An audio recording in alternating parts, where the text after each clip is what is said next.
Okay, this is a video request from ConorHughes. Welcome to Battle Brothers. Just gonna do a quick Battle Brothers battle match versus the Barbarian King host. This is one of the highest paying jobs I've seen so far, and I killed one quite a bit earlier in my career. I guess my fighting style, I've developed it through play, so if you're a super long time player, it may look like garbage. Please be polite in the comments. All right, so my usual and immediate plan is to use arrows to focus down anybody that doesn't have a shield. This is barbarian, so they don't normally have a shield. None of these guys do.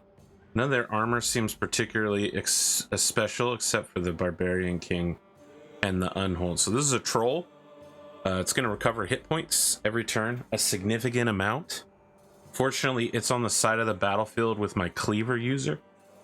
Cleavers give a bonus to bleed damage. Getting through that armor is going to be a problem.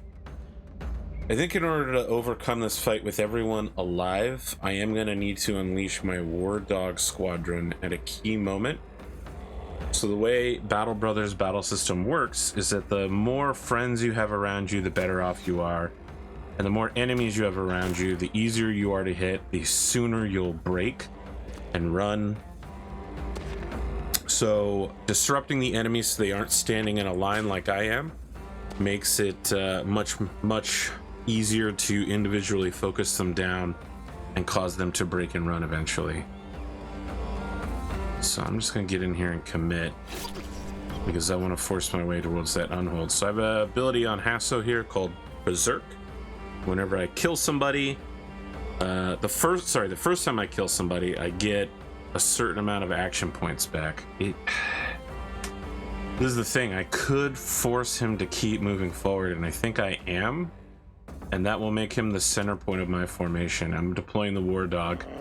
That's gonna pin this guy down as well. So the dog isn't gonna do much right now.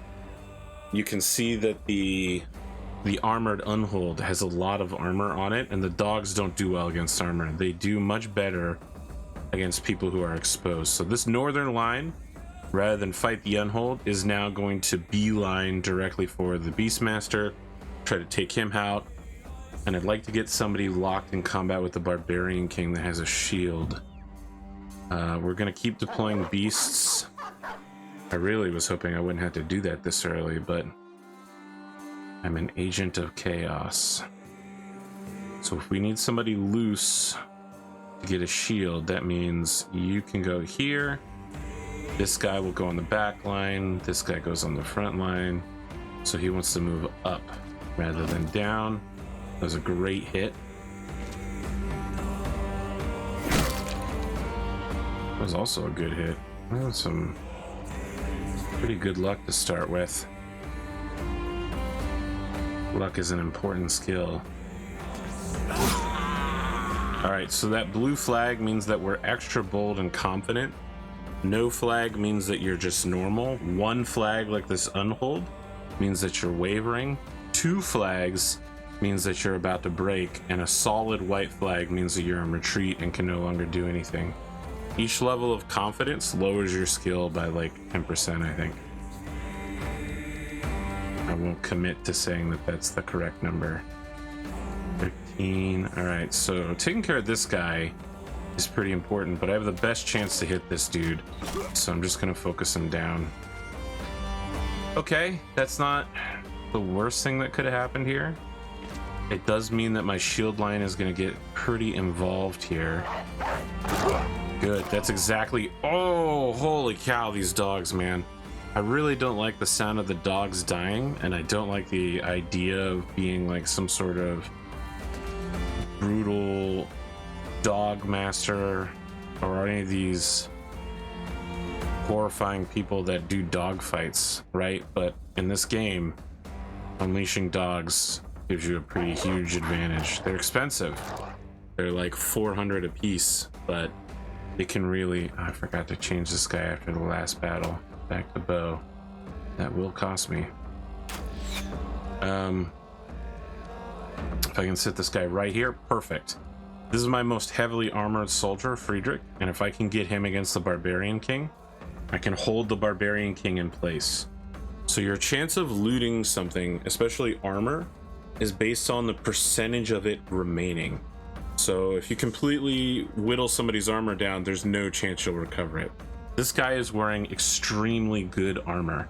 So what we're gonna try to do is let him exhaust himself against a shield user for a little bit. And then we're gonna switch everyone here has knives in their back line. And we're gonna switch everyone to knives and start knifing him through the armor so that we kill him without any armor damage. Can't safely put a dog anywhere around him, however. Which I guess is fine for now. Snipe people down at the start of a turn. So the unholds will throw people around and they'll move them.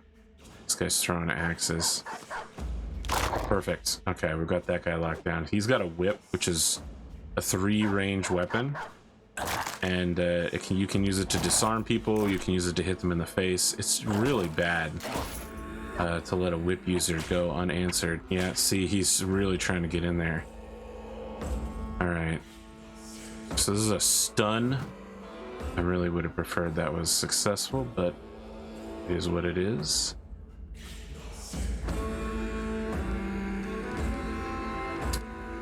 Figure out how I want to do this.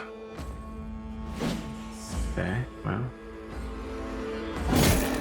Big armor hit. The armor is totally down now, and with a dog deploy, we're gonna so the dogs deal lots of hit point damage. They're just in the right place, that dog, to help with the unhold. If it hits, it's gonna be huge. It is, and it staggered him as well. All these are real good.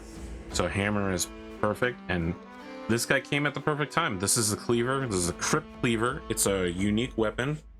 I got it really early, and this guy's been using it his entire career also.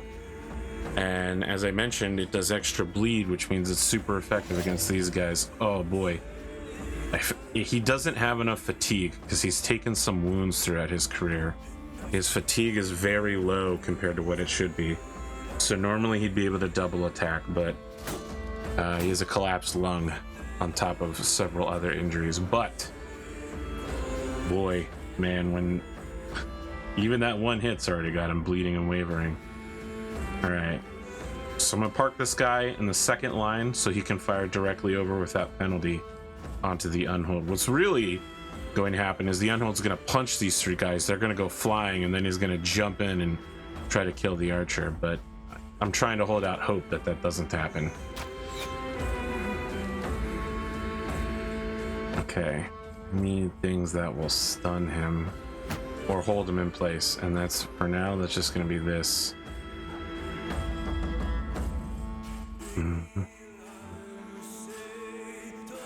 Gonna taunt him as well. He might be able to get him to move. Chop this guy up. No? Well, he's above the dog, so he's probably gonna get a pretty savage hit.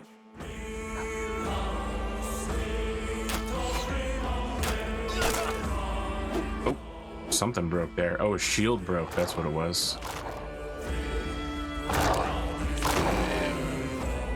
Keeping that troll down. Yeah, I mean, we knew that was gonna happen. Poor dog. He died from bleeding. So not only is that a monetary loss, but it hurts my morale. My morale as a player. Really sucks to have that shit happen.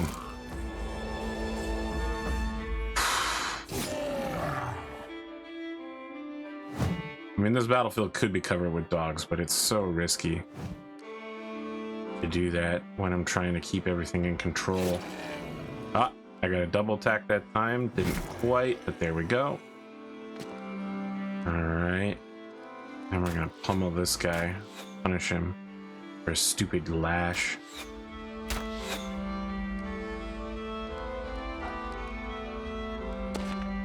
Shield wall up. And these guys on the front line are going to start swapping their knives here while shield walling. We just want to encourage him to, the Barbarian King, keep attacking. You can see his blue bar is starting to get quite filled. Once it's totally filled, he won't be able to take any special actions that's going to completely limit what he does to just maybe some basics, which means we'll be able to bring attackers in, swap to them with knives. Oh, hitting the head and most of his armor is gone. That's not great. Dude is proving to be quite difficult. So I'm rallying the company. I don't really need to, but just doing it to keep morale fresh.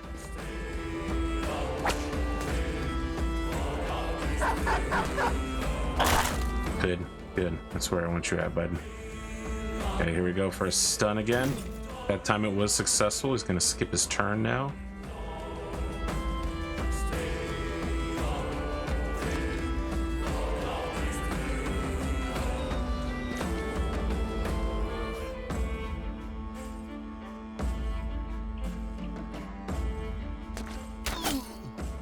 We've got this guy pretty well under control.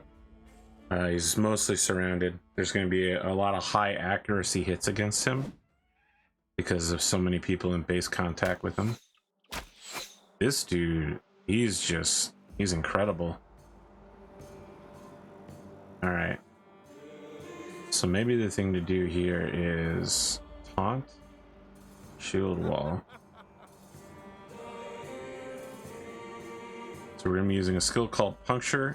Go right through his armor and hit his hit points.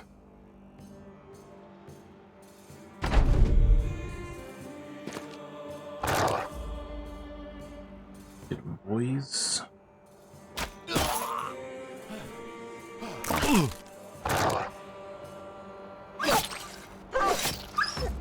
Wow. Okay, well, he's definitely dead, because when your head gets cut off, there's no real recovering from that. There's a lot of things you can survive in this game. Having your head cut off is not one of them. Right through the armor, mostly dead now. That's good. Just keeping everybody's morale high. Probably gonna chop this guy up. His head's down, so there's that.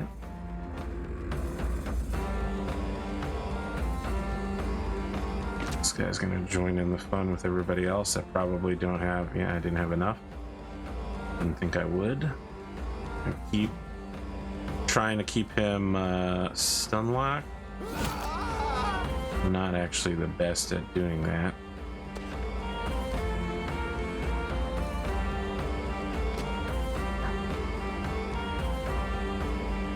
So this is the last guy, right? This is the only person left. We're gonna keep taunting, so it can only go for that guy more or less. And we're putting lots of brothers next to each other just to keep everybody focused and happy. Deep lines while we swap to knives and stab this dude to death. Now, fortunately, dogs deal a very small amount of armor damage because we're in a race now. That race is to kill him before he loses too much armor.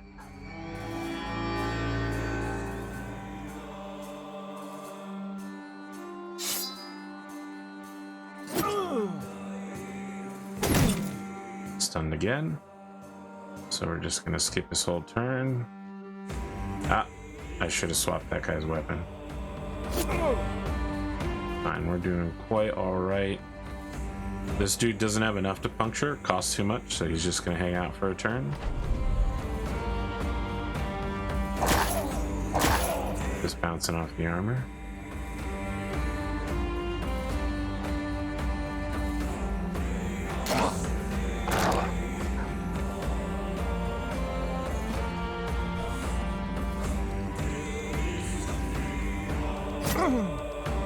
This is actually how they used to do it. You just completely surrounded a noble and stabbed him to death.